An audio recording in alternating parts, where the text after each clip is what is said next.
Hey, welcome to Leaving CrazyTown for another episode of Let's Ask Dr. Michaud, aka Sarah. So Finn comes up with these questions, or they get sent in, or people ask me, and we don't tell Dr. Michaud what the questions are.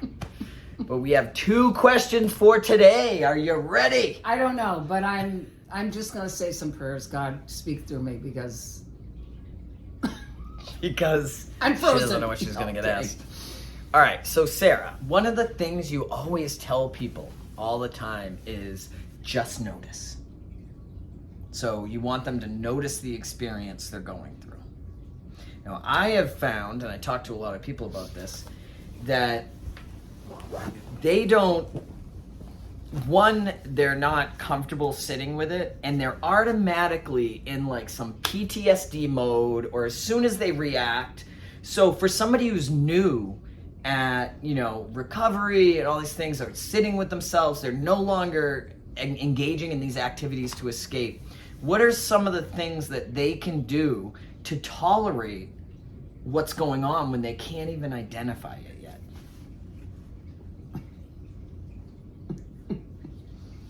Wow, this is a big question. I'm just thinking to myself, what did I do to learn how to tolerate it? I mean, I think about the expression. I don't know if any of you guys ever read. There's a great workbook called the Anxiety and Phobia Workbook, and it actually has a lot more Sounds scary. tools in there than just dealing with anxiety. But it was one of these workbooks that was around when I first got sober, and the biggest part of getting sober, and I would say also with co-crazy behavior, is just learning how to identify, experience, and express your feeling states. And I think you're right. I mean, I didn't know what a feeling was for a long time. I mean, I often say that something would happen, and then 2 weeks later I'd be mad, and I'd be like, And I do think that's why relapse happens a lot of times, because people don't even know that a feeling That's exactly how I felt. Like, yes. I was uncomfortable. Yes, you're just uncomfortable. And just noticing that, I mean, we call it in the program irritable, restless, and discontent. And at first, you're just trying to not do anything. You know that old saying, it's not the feelings that will kill you, it's what you're gonna do to quell the feelings that'll kill you, obviously using or picking up. So I think taking little bites and allowing yourself and getting skilled at, in the beginning for me, I just used sad, mad, happy, and scared, like literally 4 feeling states. Because, to get more nuanced about it, I think can be tricky. But I think just at first, because I think what happens is just being in dis-ease and uncomfortable feels out of control. So sometimes just identifying, oh, it's sadness. I actually heard the other day that someone relapsed and I'm sad about it. So I think the identifying of the feeling state can really help ease the anxiety, because I think free-floating anxiety is really when we don't know what the feeling is. And very often that could be anger, that could be rage, that could be grief, that could be a bunch of things. So identifying it, and then you're basically saying, how can we sit with it? I know for me, like I did a lot of repetitive movements, so I probably looked like I had some serious issues. Right. But it's almost like self-soothing. It was self-soothing. And I hated that. My therapist would be like, self-soothe. And I'd be like, the word soothe ran up my backside like there's no tomorrow. But you also have to find what works. Yes. Ways that help just kind of tolerate. And I do think having time, having a sponsor, having friends that can give you reality checks, like knowing, for example, feelings don't kill you. Just knowing that, repeating that, having some tools and some mantras. This too shall pass. Do you know what I mean? Yeah. Like all Walking these things. helped me. Yeah, physical exercise. I often joked in my early recovery that I used to go to 3 movies on a Saturday afternoon. And it's because I went to meetings all week, I worked all week, and I just got so overly, like, too much too quick that I needed to distract and get my mind off of the loop. I gained 70 pounds. Yeah. I ate a lot of sugar. Okay, there are obviously, I would say that's a way to not cope. Yeah, but, you know, but you know, yes, it's but you're right. We do what we're doing. good to be aware of it. You know? Yes. So the identifying of the feeling, the experiencing it as much as you can initially, and then of course the expressing it. I think the repressing of the feelings often leads to relapse, distraction, focus on something else, whatever. I always tell people that are newly sober, talking about, I always remind myself to share, because when you've been in sobriety for a while and you have a life that's second to none, like people say, you talk about your gratitude and how grateful you are to be sober, that sometimes we forget how uncomfortable it is. And I try to remember to share that I am lucky to have the life I have today because I tolerated being uncomfortable for so long without picking up the first drug or drink. Amen. And then it got me to a place where I could start to recover in a different way.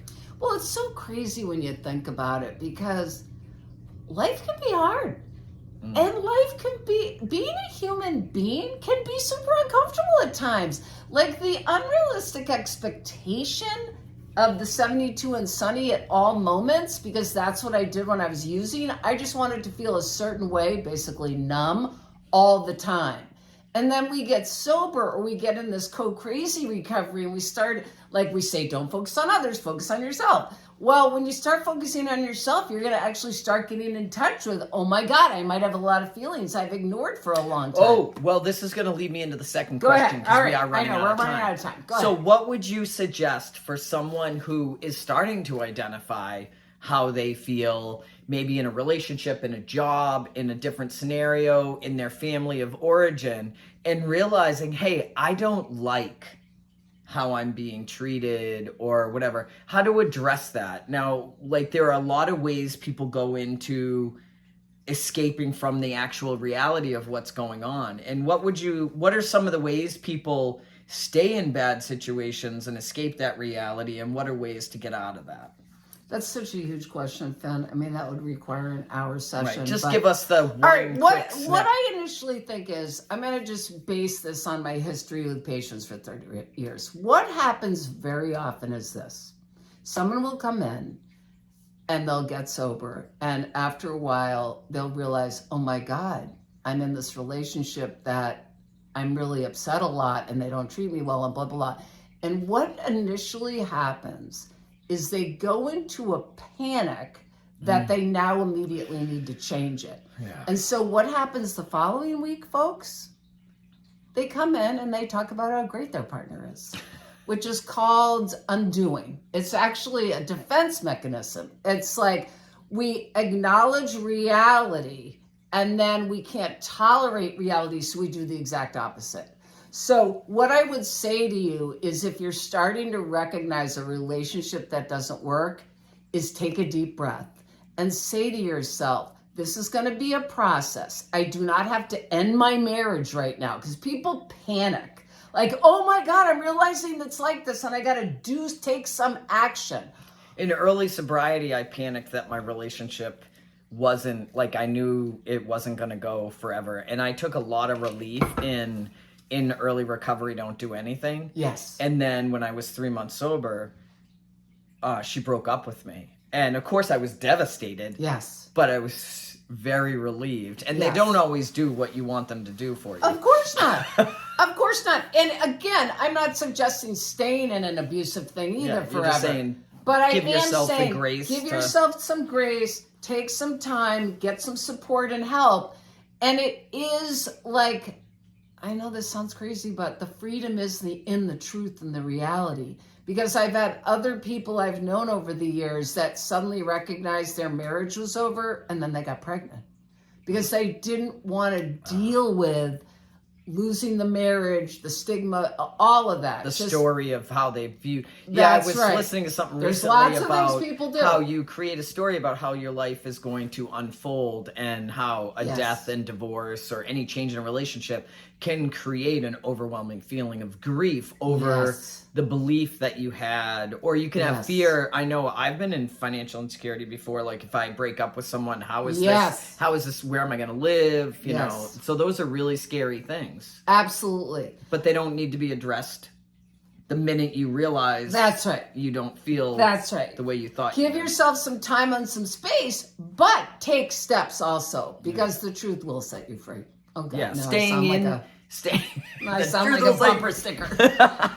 So staying in the truth. Yes. And not doing this like, you know, dump, oh my God, freak out. Now I'm going to pretend go back everything's into denial. Denial is a killer. Denial is a killer, baby. Yeah, so that's it for Ask Sarah today. If you have any questions, email us. Put them in the chat. Yeah, the chat's even easier. We're out of here, people. That's your seatbelt.